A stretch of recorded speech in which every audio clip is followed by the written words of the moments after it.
Everyone runs away from pain, dodging the truth it comes with. But you are done with limiting your greatness in the shackles of fear.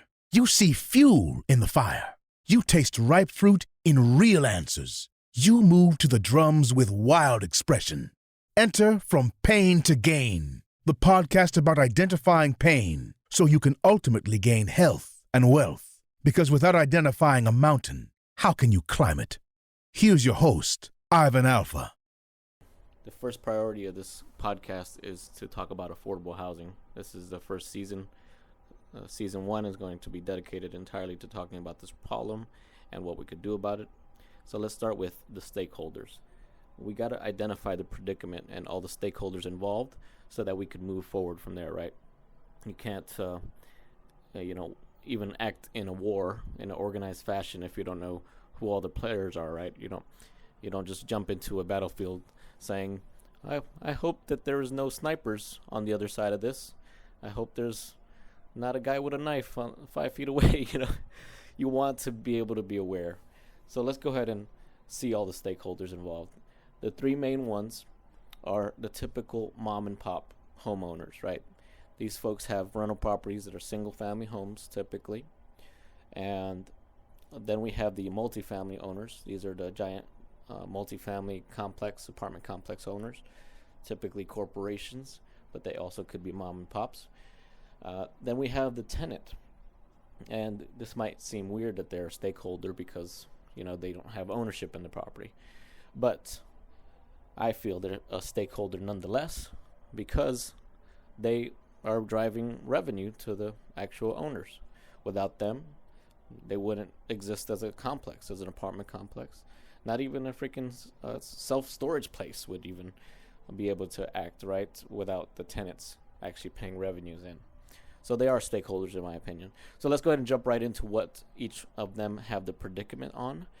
Number one, the mom and pop. Most of them own single family homes. And that unfortunately by itself is not sustainable. We have a situation now where you own a property at $150,000. Your taxes are probably going to drive you closer to $1,500 to $1,800 a month rental income payment for that property, including insurance. You have the mortgage, you have the property taxes, you have insurance. That's what I'm getting at with the 150 mark to 200. You're probably paying between $1,500 to $1,800 a month. So think about that numbers wise.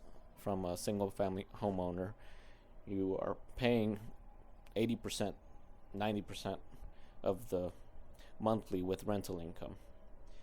If you have a HVAC system that breaks down in 1 year, all of your profits are gone in one fell swoop, and you're actually in negative at that point. You got a typical HVAC system at $5 to $7 grand. You're only making $200 a month. Let's say if you're renting it out $2 grand a month for a 3-2, you got $200 times 12. What is that? Because I don't know math. 2 plus 2 is difficult for me. $2,400. That doesn't even cover half of a new HVAC system, right?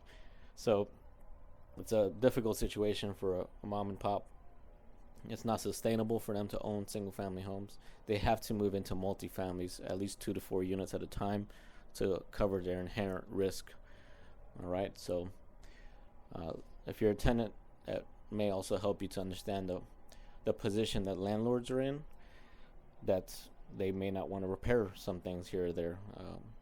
I feel like if it's a matter of safety, they should, just to protect you and their investment. But there's some landlords that don't even have reserves, right? They just have a full-time job and they're just holding on that property. So they might not be able to cover those repairs immediately. Or they are in a negative perhaps every month. All right, so that covers the mom and pop. All right, next one, let me just review. Oh, I wanted to cover one last point on the mom and pop owners. They have a perceived notion that they don't have access to capital. And this is due to education, this is due to not having the right people around them. And this perceived lack of capital causes them not to be able to get more multifamily units, diversify their portfolio, and things like this. Kind of stay in a cycle, which could only be more hurtful if they're, like I mentioned before, in the negative. So perceived limited capital access. Keep that in mind, because I'm going to touch on that again for each party here, each stakeholder. The multifamily person, or rather a corporation, because most of them are massive corporations, they largely control the say of what's going on in the rental market, right? They don't really care if they are raising rates dramatically, because they don't have to worry about it. You could have 20 multifamily complexes in one kind of 5-mile radius, and they all decide to raise rents by 500 to 1,000. It might be a form of price fixing, but that would be difficult to provide evidence of them doing. So you have this like giant corporation or corporations that could just control everything that happens in a city. So they don't really have to change what they're doing, and they're going to keep getting their rental income, especially if they're nestled into a city with high industry like Atlanta. But here's the other part to this.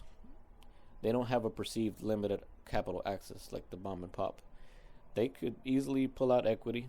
They're aware of all the strategies, they have the right CPAs in their corner. They have all of the tax credits, all of the trainings they need to move forward towards saving money, making money, getting more capital access.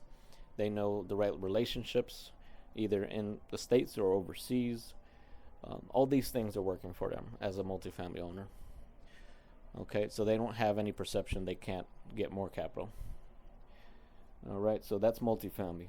Now the last stakeholder is tenants, and they, in my experience, from the tenants I've had, they have a perception that they don't qualify for a house, or maybe they just outright don't want one, or maybe they don't think they'll qualify because prices are so high. And that makes sense. It's cost prohibitive nowadays. You know, you have houses in Atlanta going for 300, 400 grand plus, in a lot of other markets close to the city like that. But I'll challenge that and say, if you really wanted a property, you can get one. It may not be in the exact area or close to your job, but it is possible. And I only say that because, to be honest, I've had a family member that earned $8 an hour and was able to buy a $250,000 house. So it's a perception. Comes down to perception again. If you have the willingness to, do whatever it takes, if it means eating ramen for a year or 3 months, 6 months, whatever it is, anybody in America could buy a house. But to do it, it's really a decision of your goals too. Like, I'll be frank with you, I personally would not buy a house in this market. I feel a lot of things are going on that just are strange to me. It seems like this upward trajectory is similar to what happened before 2007, 2008, where there's no end in sight to where these prices just keep rising. And I just, based on my historical analysis of real estate, the cycle must drop at some point. And I could be wrong. Of course, I don't have a crystal ball. Nobody does. Anybody who says they could forecast the markets is categorically false. They're not Jesus. But that's how I feel, and I'm going to carry that investment principle. What I can control, however, is still finding deals. And you can too. If you have enough persistence, you can find buildings, you can find houses that could be good deals. You just get the right motivation from a seller, get them the right numbers that they need, and you can make anything happen. All right? That's what I'm doing now. Now, this is the outline of the predicament and the stakeholders on the predicament. The next episode, we're going to cover, what do we actually do about it? What could each one of these stakeholders actually have as an action plan to move forward and addressing affordable housing in their own way?